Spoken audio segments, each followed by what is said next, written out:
লীনা গাঙ্গুলির সংস্থা আর্টিস্টদের যা সম্মান দেয় অন্য কোনো হাউস দেয় না, বললেন এবার অভিনেতা বিমান ঘোষ।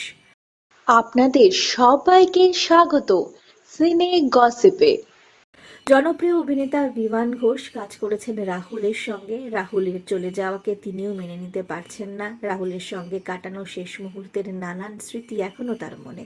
রাহুল বিষয়ে মুখ খুললেন অভিনেতা বিমান ঘোষ। তার সামাজিক মাধ্যমে দীর্ঘ পোস্টে বিমান লেখেন, নমস্কার সকলকে। বেশ কিছুদিন ধরে আমাদের মনের মধ্যে একটা কষ্ট চলছে। আমরা সকলেই জানি রাহুলদা আমাদের ছেড়ে চলে গেছে। রাহুলদার সাথে আলাপ 12 বছরের, কিন্তু বন্ধুত্ব লাস্ট 1 মাস। অনেক আড্ডা মেরেছি, সেই স্মৃতিগুলো এখনো তাজা। তার মৃত্যু নিয়ে নানান লোক নানান কথা বলছে। তদন্ত চলছে, পুলিশ তার কাজ করবে, সম্পূর্ণ ভরসা আছে।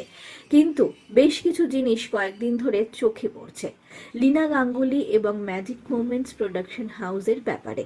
সেই ব্যাপারে কয়েকটা কথা বলতে চাই। এমনটা নয়, আমি এই প্রোডাকশনে অনেক দিন ধরে কাজ করি। চিরসখা আমার প্রথম এদের সাথে কাজ, হয়তো আগামীতেও অন্য কোথাও কাজ করব, কিন্তু ম্যাজিক মোমেন্টসের লাস্ট 1.5 বছর কাজ করে আমার অভিজ্ঞতা, আর্টিস্টদের যা সম্মান দেয় অন্য কোনো হাউস দেয় না।